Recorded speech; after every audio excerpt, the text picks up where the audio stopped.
Lucky you. 36 best holes in Into golf. Alternate Shots podcast, Barney's Army. where we talk about Sandy.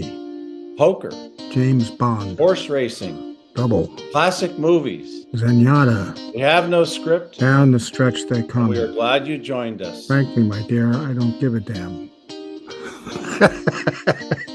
It hit me this year, kind of walking after the annual meeting. Like, oh my God, like every day of my life, I've been blessed to be associated with this golf club. And it's amazing to me. So I remember even when I joined, my dad said, look, pay your bill on time, you play fast, and if a member's coming up behind you, let them go through. You bring friends up to Winged Foot, even people who have been there, that moment when they're in the grill room and it's, you finish playing, let's say at 4:00 and it's now 6:00 and everybody's laughing, having a great time. We're like, oh my God, I never want to leave here. If it's the right time of year at 6:00, you might be going back out for an emergency 9.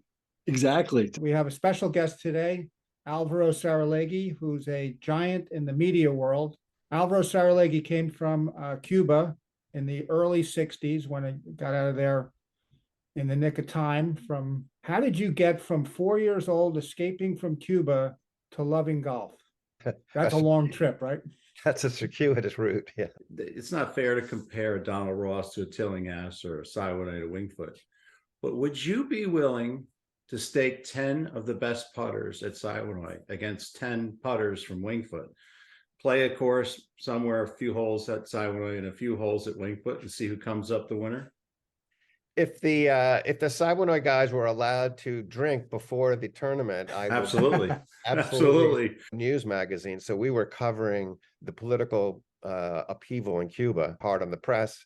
At one point, my dad tells a story where he was brought into the government offices, and they had written a very tough editorial about Castro, and the guy put a gun down on the desk and said, we want you to stop publishing this. He goes, I'm not in charge. This is what my dad said. My father is, who at the time, conveniently enough, was in San Sebastian in Spain. We're Basque heritage.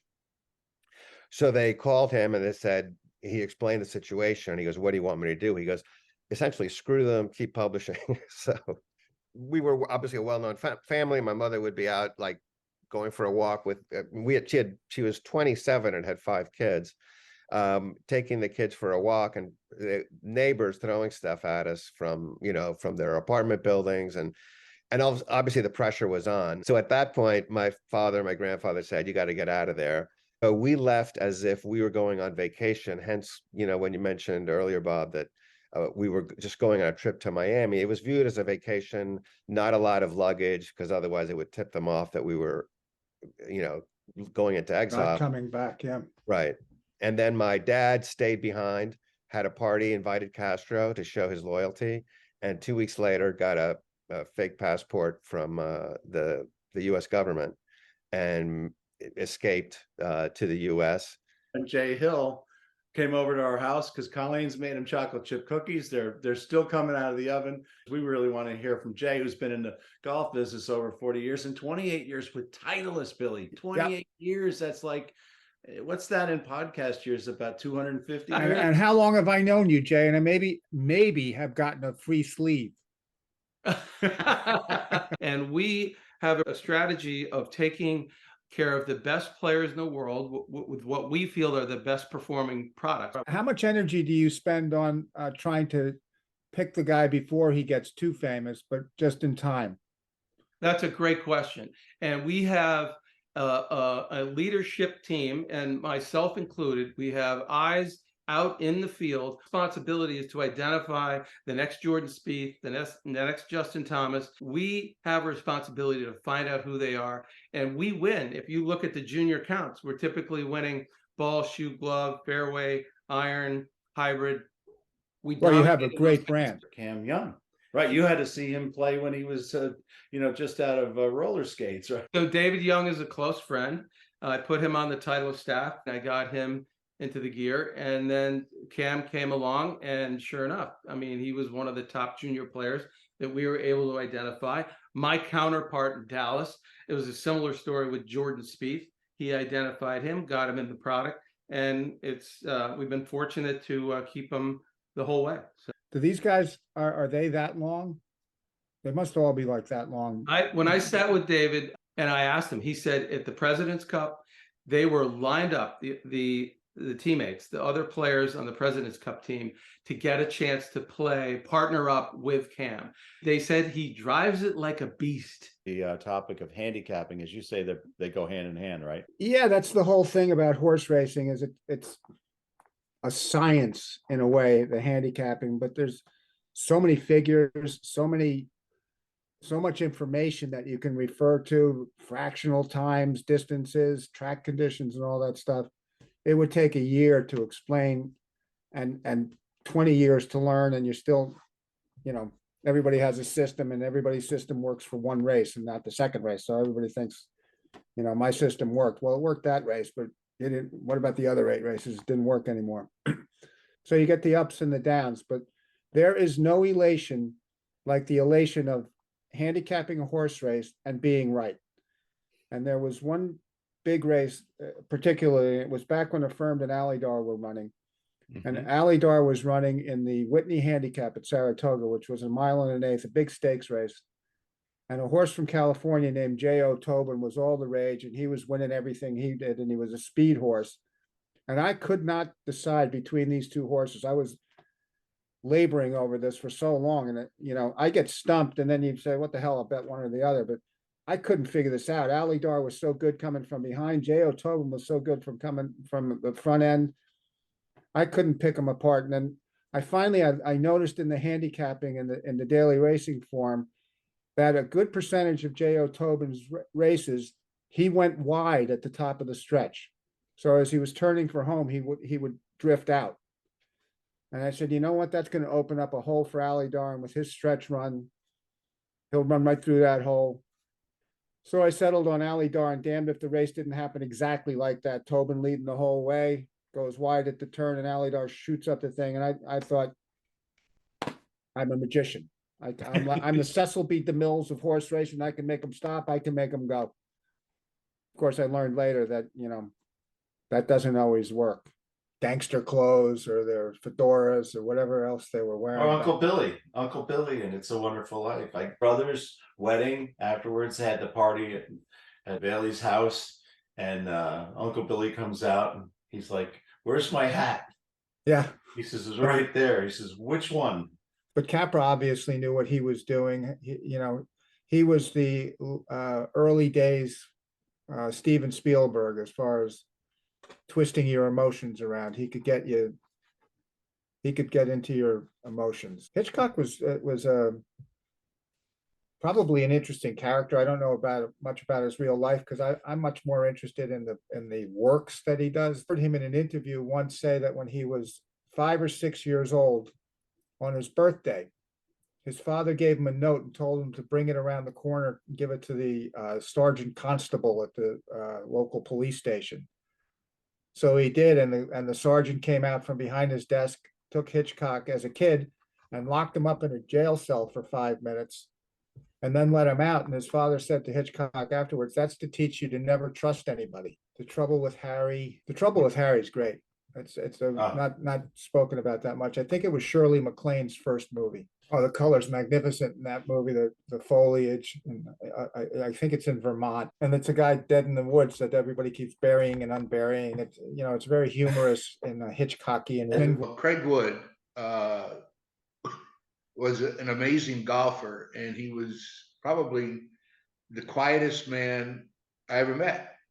And Neil and I certainly weren't the quietest kids he'd ever met, because his locker was on the same row with our dad, and we camped in that locker daily. So every time he wanted to put on his shoes, he had us scampering around to see Craig Wood, Claude Harmon, Tommy Armour, his brother Sandy Armour in the grill room, having quiet lunches together and separately with any member who wanted to sit down and talk.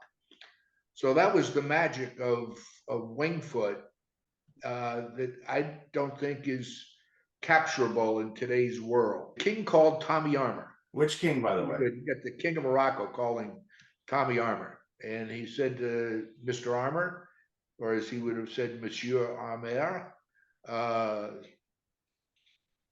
I'd like you to come to Morocco and teach me how to play golf. And Tommy Armour declined and said, the guy you need is Claude Harmon. And that's how Claude got that job. Well, it was a great referral until there was the generals of the army under the king revolted when Claude was there, and he got the bejesus beat out of him. The revolt was put down, but Claude Harmon came back. I mean, he had nothing. He was black and blue from his ankles to his chest. Oh, I so mean, he was roughed up. getting beat up with rifle butts. So when you think that when the king of Morocco calls, that you, boy, man, this is payday. Well, it's not always payday. I must tell you that not only me, but all the fellows I played with for the first 10 years of our membership were always scared about Winged Foot. We didn't want to do the wrong thing ever, you know. But I used to go to the putting green a lot. And there was a member who was one of the great players, one of the great competitive players at Winged Foot by the name of Bob Wilkie. And Wilkie and I would go around that putting green, which I missed, by the way. It was a great putting green. The clock. I miss it too. Yeah. We'd go around it about 3 or 4 times. And every time we'd go around, it was 18 holes for a Coke. And after a year, I probably owed him about 300 Cokes. Bob Wilkie was a fabulous competitor.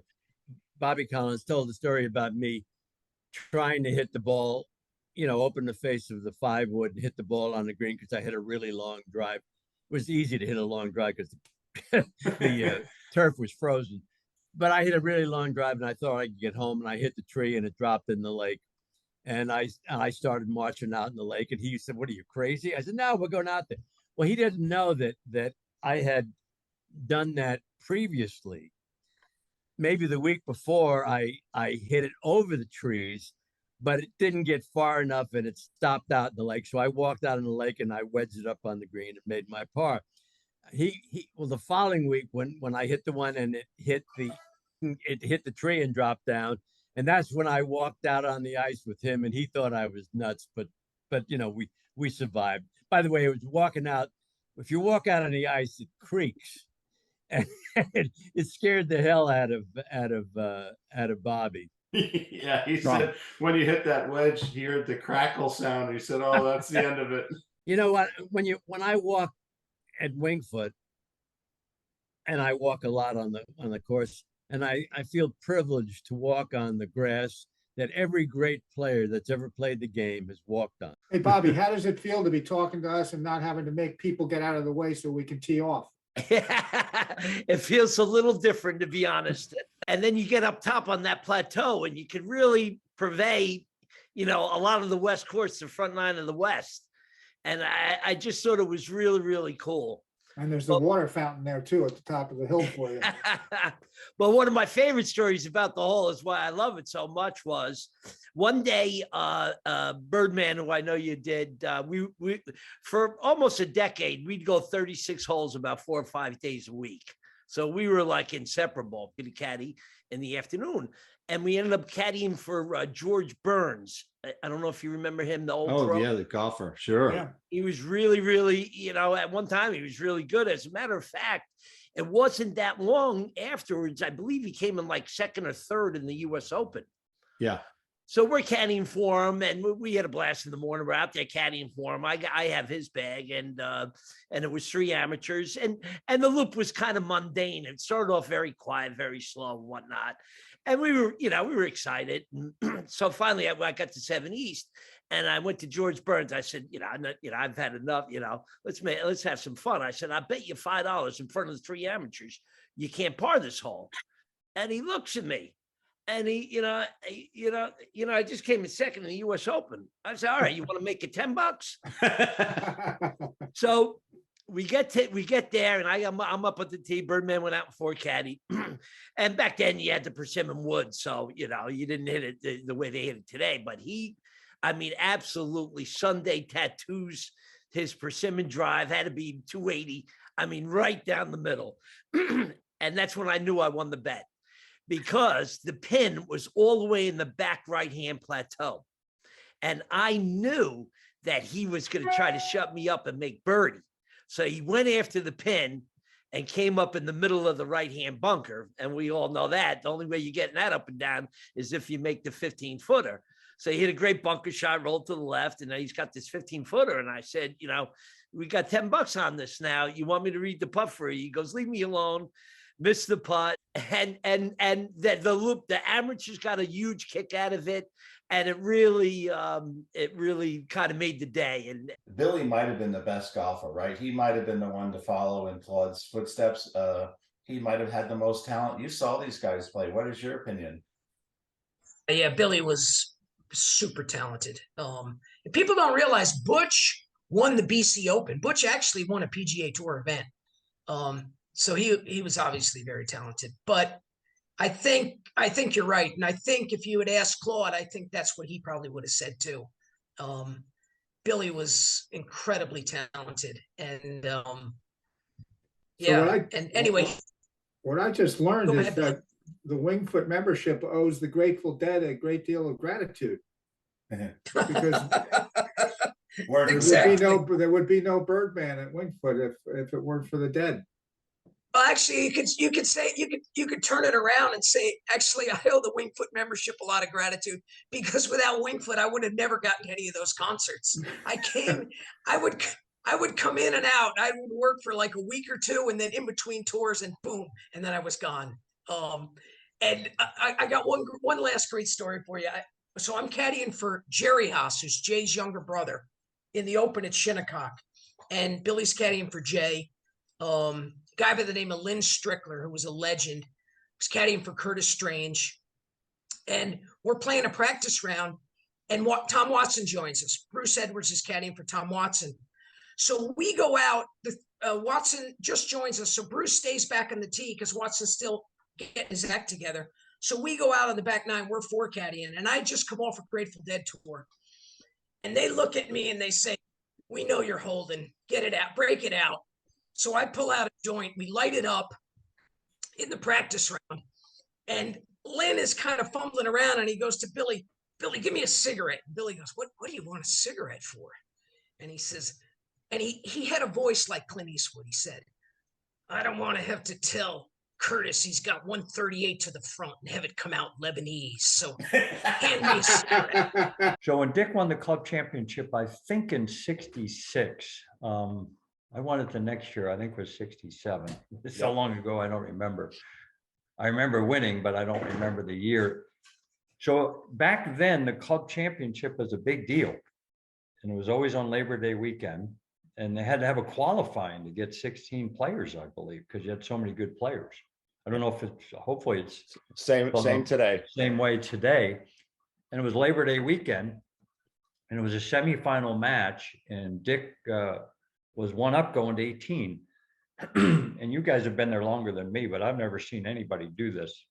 He drove in the right rough and he caught a flyer and he flew the green. I don't think I've ever seen anybody fly the green on their second shot on 18 West. Very rare. And it went over on the path, you know, the path between 1 West and 10 West. So all the members came off the terrace. You know, there might have been 75 people watching this match.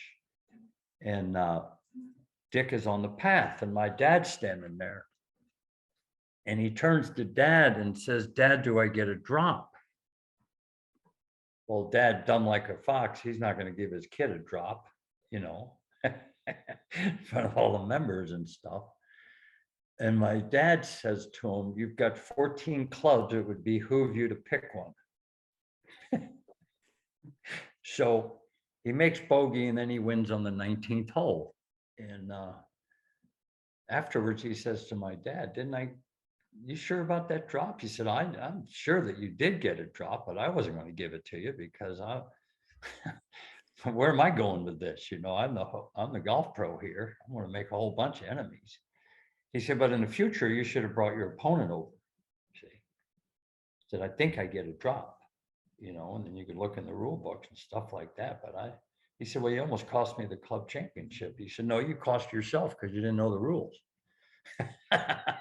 So, but I wasn't going to give it to you. So I'm looking at this picture and I can just see that whole scene there. With Dick say, "Dad, do I get a drop? Pick your club, son." You're on your own here. Yeah, you're on your own. Make a decision. You know what? When I walk at Winged Foot, and I walk a lot on the course, and I feel privileged to walk on the grass that every great player that's ever played the game has walked on. Thanks for joining us Casper, today. Billy We Harmon, really appreciate your Double feedback. Indemnity, And please Markey, subscribe to the Two show Router, and hit the Claude bell Harmon, icon so you get notified Movie of Classics, new episodes. Mark Gable, Hit 'em Odd hard Job, and hit 'em off. Best 36 Holes.